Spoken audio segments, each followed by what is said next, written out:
বিসমিল্লাহির রহমানির রহিম। ওয়াল্লাযী কদ্দারা ফাহাদা। আর তিনি সেই সত্তা যিনি সবকিছু পরিমাপ নির্ধারণ করেছেন। আর তিনি সেই সত্তা যিনি সবকিছুর পরিমাপ নির্ধারণ করেছেন, অতঃপর পথ নির্দেশ দিয়েছেন। এখানে আল্লাহ বলছেন, আমি সবকিছু পরিমাপ নির্ধারণ করে দিয়েছি, অতঃপর পথ নির্দেশ দিয়েছি মানুষ কিভাবে চলবে। এখানে নির্ধারণ করে দিয়েছেন এবং সেই নির্ধারণগুলো কিভাবে মেনে চলবে তা পথ নির্দেশ হিসেবে গাইডলাইন দিয়েছি। আর তিনি সেই সত্তা যিনি সবকিছুর পরিমাণ নির্ধারণ করেছেন, অতঃপর পথ নির্দেশ দিয়েছেন। আসুন এই আয়াতটির সংক্ষিপ্ত তাফসীর উপস্থাপন করি। এই আয়াতটির গভীর তাফসীর হলো পরিমাপ নির্ধারণ করেছেন, নির্ধারিত ব্যবস্থা। তাহলে এই ৩ নং আয়াত সূরা আলা ঘোষণা করেছে যে সৃষ্টি জগতে কিছু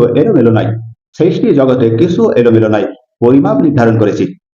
সৃষ্টি জগতে কোনো কিছু এলোমেলো নাই। প্রতিটি সত্তার আছে সীমা, নির্ধারিত ব্যবস্থা, ক্ষমতা ও ভূমিকা। যেমন জীবন সৃষ্টির নিয়মে পরিচালিত। আপনি এসেছেন আল্লাহর হুকুমে, যেতে হবে আল্লাহর হুকুমে। মানুষ এবং প্রাণী এবং উদ্ভিদ সবার জন্য আলাদা পরিমাপ নির্ধারণ করা হয়েছে। এই আয়াতে আল্লাহ সেটাই ঘোষণা করেছে, পরিমাপ নির্ধারণ করেছে, নির্ধারিত ব্যবস্থা। আল্লাযী কদ্দারা ফাহাদা। আর তিনি সেই সত্তা যিনি সবকিছু পরিমাপ নির্ধারণ করেছেন, অতঃপর পথ নির্দেশ দিয়েছেন। এখানে কে দিয়েছেন? কে দেবে পথ নির্দেশ? কে ঠিক করবে? একজন দেবে, আরেকজন আপত্তি করবে। যদি বহু দেবতা হয় তাহলে কে ঠিক করবে এই সুষমতা নির্ধারণ নিয়ে? আল্লাহ এই জন্য বলেছেন, তিনি সেই সত্তা যিনি সবকিছু পরিমাপ নির্ধারণ করেছেন, অথবা পথ নির্দেশ দিয়েছেন। এখানে অথবা পথ নির্দেশ দিয়েছেন বলতে স্বভাবগত দিক নির্দেশ, অথবা পথ নির্দেশ দিয়েছেন এটা বলতে স্বভাবগত দিক নির্দেশ।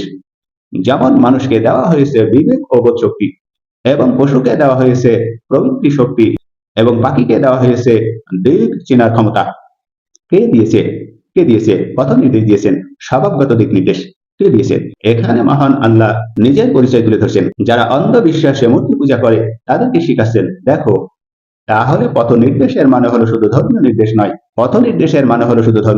নয়, বরং পথ নির্দেশ হলো প্রাকৃতিগত দিক নির্দেশনা। তাই আল্লাহ তিনি নবী মুহাম্মদ সাল্লাল্লাহু আলাইহি সাল্লামের কাছে এই আয়াত নাযিল করলেন, আল্লাযী কদ্দারা ফাহাদা। আর তিনি সেই সত্তা যিনি সবকিছুর পরিমাপ নির্ধারণ করেছেন, অথবা পথ নির্দেশ দিয়েছেন। এই আয়াতটি যখন নাযিল হয়, সেই প্রেক্ষাপটটা ছিল মক্কার সমাজে। যখন মানুষ প্রশ্ন করেছিল মক্কার সমাজে, কে আমাদেরকে জীবন নিয়ন্ত্রণ করে? আমাদের ভাগ্য কি কাকতালীয়? এই প্রশ্ন অনেক মানুষ করেছিল নবী মুহাম্মদের কাছে। তখন এই আয়াতটি সরাসরি নাযিল করলো, জীবন অন্ধ নয় পরিকল্পিত। এখানে মানুষের ভুল ধারণা, এই প্রেক্ষাপট ছিল এই আয়াত নাযিলের। আমরা যুক্তিভিত্তিক প্রশ্ন, লজিক্যাল পয়েন্ট উপস্থাপন করব। যুক্তিভিত্তিক বিশ্লেষণ, লজিক নাম্বার 1। প্রাকৃতিক ভারসাম্য কি? প্রাকৃতিক ভারসাম্য সূর্যের দূরত্ব সামান্য দোদুল্যমান হলে বা দোলনায় দুললেও জীবন অসম্ভব হয়ে যাবে। কে নির্ধারণ করেছেন এবং কে তার পরিচালনা করছেন? তাহলে মানব দেহের সামান্য পরিবর্তন নেই মৃত্যু। এখানে নির্ধারিত পরিমাপ ছাড়া এমন ভারসাম্য অসম্ভব। এটা কে ঠিক করবে? কে করেছে এটা? কে ঠিক করবে? যুক্তিভিত্তিক বিশ্লেষণের লজিক নাম্বার 2। মানব জাতক স্তন্যপান করে। এখানে মানব জাতক স্তন্যপান করে, সে জানে স্তনপান করতে হবে। পাখি বাসা বানাতে শেখে না, তবুও সে বাসা বানাতে পারে। মানব জাতক সে স্তনপান টেনে দুধ পান করে। শিক্ষা ছাড়া নির্দেশনা মানে দিক নির্দেশ প্রদান করা। কে করেছে? আল্লাহ সেটাই এখানে ঘোষণা করেছে, আল্লাযী কদ্দারা ফাহাদা। আর তিনি সেই সত্তা যিনি সবকিছু পরিমাপ নির্ধারণ করেছেন, অথবা পথ নির্দেশ দিয়েছেন। কে ঠিক করবে এই নিয়ম নীতি? এখানে লজিক নাম্বার 3। মানুষ ভালো ও মন্দ আলাদা করতে পারে। এটা ভালো আর ওটা মন্দ। অন্যায় অনুশোচনা অনুভব করে এবং ভালোতে সুখ অনুভব করে।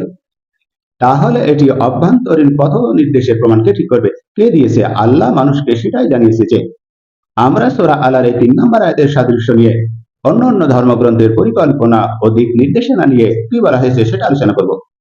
অন্যান্য ধর্মগ্রন্থের পরিকল্পনা ও দিক নির্দেশনা নিয়ে প্রথমে আমরা দেখতে পারি বাইবেল উপদেশক অধ্যায় 3:1।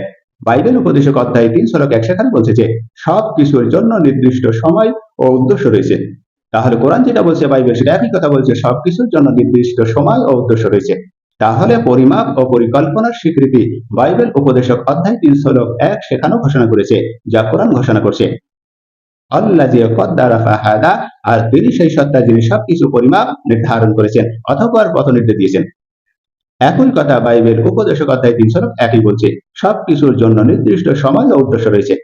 আমরা জানি যে এই ইনজিল, যেটা বাইবেল বলা হয়, ঈসা নবীর কাছে নাজিল করা হয়েছিল, অর্থাৎ যিশুর কাছে। আরো বলা হয়েছে বাইবেল গীতসংহিতা অধ্যায় 32 শ্লোক 8 সেখানে বলা হয়েছে, আমি তোমাকে পথ দেখাবো যে পথে তোমার চলা উচিত। এখানে যিশু অর্থাৎ ঈসা আলাইহিস সালামকে বলছেন, আমি তোমাকে পথ দেখাবো যে পথে তোমার চলা উচিত। তাহলে পথ নির্দেশের ধারণাও এখানে ফুটে উঠেছে, যেটা কোরআনে বলা হয়েছে। আরো বলা হয়েছে ঋগ্বেদে বলা হয়েছে যে খণ্ড 1 অধ্যায় 164 শ্লোক 33 সেখানে বলা হয়েছে যে সৃষ্টিতে নিয়ম আছে, সেই নিয়মে জগৎ চলে। এখানে ঋগ্বেদ খণ্ড 1 অধ্যায় 164 শ্লোক 33 সেই একই কথা বলছে, যা কোরআনে ঘোষণা করা হয়েছে, সৃষ্টিতে নিয়ম আছে, সেই নিয়মে জগৎ চলে। তাহলে নির্ধারিত ব্যবস্থার কথাও এখানে ফুটিয়ে তোলা হয়েছে। এই নির্ধারিত ব্যবস্থা কে করেছে? কোন দেবতা নাকি কোন দেব দেবী করেছে? আল্লাহ এখানে নবী মুহাম্মদ সাল্লাল্লাহু আলাইহি ওয়াসাল্লামকে ঘোষণা করেছেন, মানব জাতিকে জানিয়ে দাও, শুনিয়ে দাও, আল্লাযী কদ্দারা ফাহাদা, আর তিনি সেই সত্তা যিনি সবকিছুর পরিমাপ নির্ধারণ করেছেন অতঃপর তা পথ নির্দেশ দিয়েছেন। ঋগ্বেদ এখানে সেই একই কথা বলছে, খণ্ড 1 অধ্যায় 164 মন্ত্র 33, সৃষ্টিতে নিয়ম আছে, সেই নিয়মে জগৎ চলে। আরো বলা হয়েছে কট উপনিষদ সেখানে বলা হয়েছে যে খণ্ড 2 অধ্যায় 2 শ্লোক 13 সেখানে বলা হয়েছে, এক সত্তাই সবকিছু নিয়ন্ত্রণ করে। এক সত্তাই কট উপনিষদ খণ্ড 2 অধ্যায় 2 মন্ত্র 13, এক সত্তাই সকলকে নিয়ন্ত্রণ করেন। আমরা জানি 33 কোটি দেবতা নিয়ন্ত্রণ কি করবে, এক একজনের এক এক ক্ষমতা আছে, তাহলে কে নিয়ন্ত্রণ করবেন? কার দাবিটা সঠিক হবে? এখানে মহান ঈশ্বরের কথা বলা হয়েছে, যার কোনো প্রতিদ্বন্দ্বিতা নেই। তাহলে দিক নির্দেশক সত্তার ধারণা এখানে ফুটিয়ে তোলা হয়েছে মহান আল্লাহ, যা সূরা আলা 3 নম্বর আয়াতে ঘোষণা করা হয়েছে। এখানে বৌদ্ধ ধর্মগ্রন্থ থেকে ধর্মপদে বলা হয়েছে যে 276 বৌদ্ধ ধর্মগ্রন্থ 276 ধর্মপদ সেখানে বলা হয়েছে যে নিজেই নিজের সত্য পথ খুঁজে নিতে হয়। আপনি জানেন কোনটা ভালো এবং কোনটা মন্দ। এখানে ধর্মপদ বৌদ্ধ ধর্মগ্রন্থ সেটাই ঘোষণা করছে, নিজের পথ খুঁজে নিতে হয়। তাহলে নৈতিক পথ নির্দেশের গুরুত্ব এখানে দেওয়া হয়েছে। আপনি সঠিক পথ খুঁজে নেন। বহু দেবতার দর্শন খুঁজবেন নাকি এক দেবতার দর্শন খুঁজবেন? নিজের পথ খুঁজে নিতে হবে। আমরা এখানে দার্শনিক বিশ্লেষণ নিয়ে আলোচনা করব। দার্শনিক বিশ্লেষণ হলো নিয়ম ছাড়া স্বাধীনতা, শৃঙ্খলা। আপনি এক নিয়ম করলেন আর আমি এক নিয়ম করলেন, এখানে বহু দেবতার ধারণা। কে ঠিক করবে? বিরোধ লেগেও থাকবে, নিয়ম শৃঙ্খলার সঙ্গে ভঙ্গ হতেই থাকবে। আল্লাহ এখানে বলছেন নিয়ম ছাড়া স্বাধীনতা, বিশৃঙ্খলা হয়। এখন মহান সত্তা তিনি দিয়েছেন, আপনি মানুন অথবা না মানুন, যেটাই করবেন তার ফল পাবেন। এই নিয়মকেও পরিবর্তন করতে পারবে না। তাহলে পথ নির্দেশ ছাড়া শক্তি ধ্বংস রেখে আনে। সূরা আল-আলার 3 নাম আয়াত ভারসাম্য শিখিয়েছে। এখানে দার্শনিক বিশ্লেষণে সেটাই পাওয়া যাচ্ছে। দার্শনিক বিশ্লেষণের মানব জীবনের প্রাসঙ্গিকতা নিয়েও যদি আমরা বলি, মানব জীবনের প্রাসঙ্গিকতা অহংকার ভেঙ্গে দেয়, মানুষকে সীমাবদ্ধতা মানে করিয়ে দেয়। এখানে অহংকার ভেঙ্গে দেয়, মানুষকে সীমাবদ্ধতার মানে করিয়ে দেয়, সঠিক পথের চলার দায়িত্ব স্মরণ করায়। তাহলে এখানে মানুষ পরিকল্পনার বাইরে নয়, যে পরিকল্পনা মহান আল্লাহ এখানে করেছেন সূরা আল আয়াত নম্বর 3। তাহলে এই 3 নং আয়াতের মূল শিক্ষা যেটা আমরা উপলব্ধি করতে পারি, এখান থেকে গ্রহণ করতে পারি, এখানে সেটা বলা হয়েছে সবকিছু নির্ধারিত পরিমাপে সৃষ্টি করা হয়েছে। জীবন উদ্দেশ্যহীন নয়, উদ্দেশ্য নিয়ে জীবন সৃষ্টি করা হয়েছে। পথ নির্দেশ সর্বজনীন, কোনো পরিবর্তন হবে না। এই জন্য 1400 বছর পার হয়ে গেছে, এর পরিবর্তন কেউ করতে পারিনি। বিবেক ও আল্লাহ প্রদত্ত দান, ভালো ও মন্দ আপনি এখানে বিশ্লেষণ করতে পারবেন, অনুধাবন করতে পারবেন। পরিকল্পনা ও দিক নির্দেশ স্রষ্টার পরিচয়। সূরা আলার এই পাঁচটি ধারণা আমরা পরিষ্কার করতে পারলাম ইনশাআল্লাহ। সবকিছু নির্ধারিত পরিমাপে সৃষ্টি করেছেন। জীবন উদ্দেশ্যহীন নয়, উদ্দেশ্য ভাবে সৃষ্টি করেছে এবং পথ নির্দেশ সর্বজনীনের জন্য কোরআন নাযিল করা হয়েছে, পরিবর্তন হবে না। এবং বিবেক আল্লাহ প্রদত্ত দান, আল্লাহ মানুষের বিবেক দিয়েছেন ভালো মন্দ চেনা। পরিকল্পনা ও দিক নির্দেশ স্রষ্টার পরিচয়। এখানে কোনো দেবতার কাজ নয়, এখানে কোনো রাজনৈতিকবিদের কাজ নয়। একজন আপত্তি করবে আর একজন পাশ করবে, একজন পাশ করবে আর একজন আপত্তি করবে। মহান আল্লাহ সবকিছু সংশোধন করেছেন, তিনি ঘোষণা করেছেন নবী মুহাম্মদ সাল্লাল্লাহু আলাইহি ওয়াসাল্লামের কাছে, মানব জাতিকে জানিয়ে দাও, আল্লাযী কদ্দারা ফাহাদা, আর তিনি সেই সত্তা যিনি সবকিছু পরিমাপ মাপে নির্ধারণ করেছেন অথবা পথ নির্দেশ দিয়েছেন। তাহলে পরিমাপ নির্ধারণ করেছেন, নির্ধারিত ব্যবস্থা। এই আয়াত শুধু ঘোষণা করেছে যে জাগতিক কিছু এলোমেলো হয় না, সৃষ্টি জগৎ এলোমেলো হয় না। প্রতিটি সত্তার কাছে সীমা আছে, ক্ষমতা আছে, ভূমিকা আছে।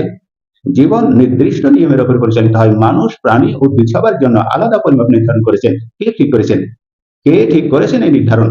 যখন মক্কার সমাজে কিছু মানুষ প্রশ্ন করলো নবী মুহাম্মদের কাছে, কে আমাদের জীবন নিয়ন্ত্রণ করেন, আমরা কিছু জানি না, ভাগ্য কি কাকতালীয়? তখন নবী মুহাম্মদ সাল্লাল্লাহু আলাইহি ওয়াসাল্লামের কাছে আয়াত নাযিল হলো, সরাসরি বলল, জীবন অন্ধ নয় পরিকল্পিত। মানব জানতো না, মানব জানত না ঋগ্বেদ, যজুর্বেদ, সামবেদ, ভগবদ গীতা, বাইবেল কোরআন নাজিলের আগেই হয়েছে। এগুলো কোরআন নাজিলের আগে হয়েছে, তাহলে মক্কাবাসীদের কাছে কে দাওয়াত পৌঁছবে, সত্য ঘটনা পৌঁছবে। আল্লাহ যে কদ্দারা ফাহাদা, আর তিনি সেই সত্তা যিনি সবকিছুর পরিমাপ নির্ধারণ করেছেন অথবা কত নির্দেশ দিয়েছেন। এখন নবী মোহাম্মদের কাছে এটা বলা হয়েছে, আর নবী মোহাম্মদ সাল্লাল্লাহু আলাইহি ওয়াসাল্লামের কাছে এটা জানিয়েছেন। এটাই হলো তার বড় অপরাধ। অন্দর মহলে থাকতে চাই, বাইরে বেরোতে চাই না। আল্লাহ আমাদেরকে অবিচল থাকার তৌফিক দান করেছেন, পথ নির্দেশ দিয়েছেন। আল্লাহ পাক রব্বুল আলামিন কোরআনের গাইড লাইনগুলো নবী সাল্লাল্লাহু আলাইহি ওয়াসাল্লামের জীবন পরিচালনা হিসেবে আমাদেরকে কবুল করুন, সকল বলুন আমিন।